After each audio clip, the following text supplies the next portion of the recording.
scares me, especially thinking about my kids, their future, the island future, and the Marshallese future. It's very scary.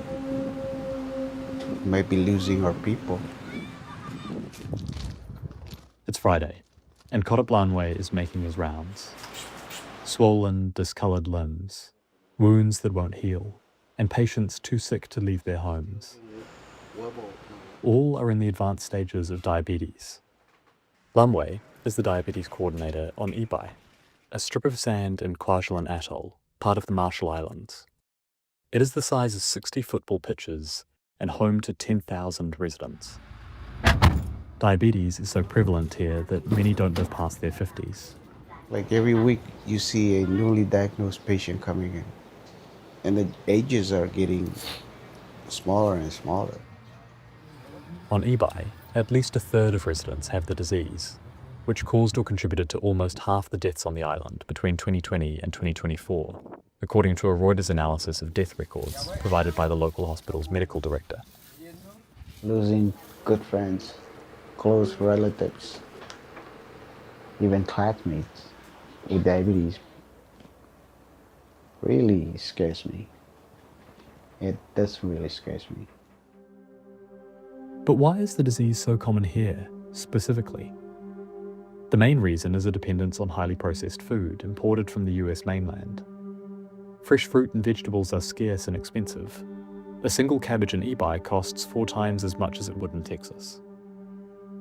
In stark contrast, just 20 minutes away by boat, sits the island of Kwajalein.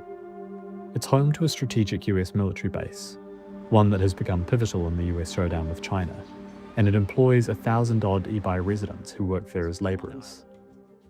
As this US Army orientation video from 2021 shows, and the open ocean waters surrounding are some of the most beautiful in the world.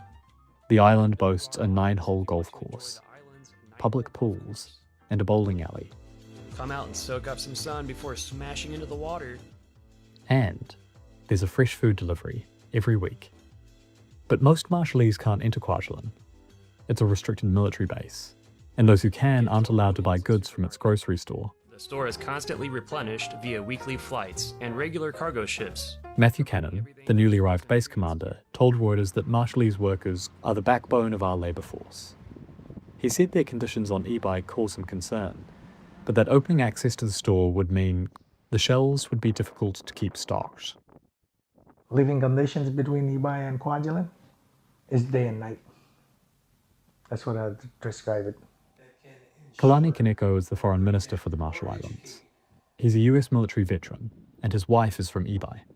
How can I tell my kids and grandkids, how their family members, their relatives, how they became who they are and how they are living? Laura Stone, the US ambassador to the Marshall Islands, told Reuters that America and its partners are, quote, really good partners, and that the Marshallese recognise that their future lies with the US. Reuters interviewed more than 40 Ebeye residents and several Marshallese officials for this story. Their testimonies and a review of official documents reveal the hardships on the atoll. Residents are also dealing with an environmental crisis. American military studies show local fish are so contaminated with metals and chemicals that eating them poses, quote, potentially unacceptable risk. But many locals rely on the fish as their only alternative to the highly processed food driving the diabetes epidemic. Food like frozen chicken and canned meat, which arrives by barge twice a month. With almost all of Ebeye's space taken up by housing, there's no room to grow food or raise livestock. Hormel Foods, which makes Spam, a popular food on Ebeye, says it provides clear nutritional information to help customers make informed choices. At Harry Jr.'s house on Ebeye, his sister-in-law rummages around for diabetes medication. His 49-year-old mother, Joanna, suffers from the disease. We want to make her stay along with us as much as we can. Whatever we can do, we will do it. Whatever we have, we will provide. Harry Jr. believes her diet is to blame, a diet full of processed food. which is mostly what the family can afford. I was feeling sad and hopeless. Once you get diabetes, you will not get goosebumps. The Marshall Islands sits in the Pacific Ocean east of the Philippines and west of Hawaii. During World War II, the US seized strategically located Kwajalein from Japan. There, the Americans built a military base, one they now describe as a, quote, vital national asset. Meanwhile, the US military relocated Kwajalein Island's original inhabitants to a then sparsely populated Ebeye. While technically independent, US treaties with the Marshall Islands, as well as two other nearby nations, Palau and Micronesia, basically give America control over the northern half of the Pacific Ocean, locking China out of the region. In exchange, the islands get US financial support, on which they heavily rely, and a promise of protection.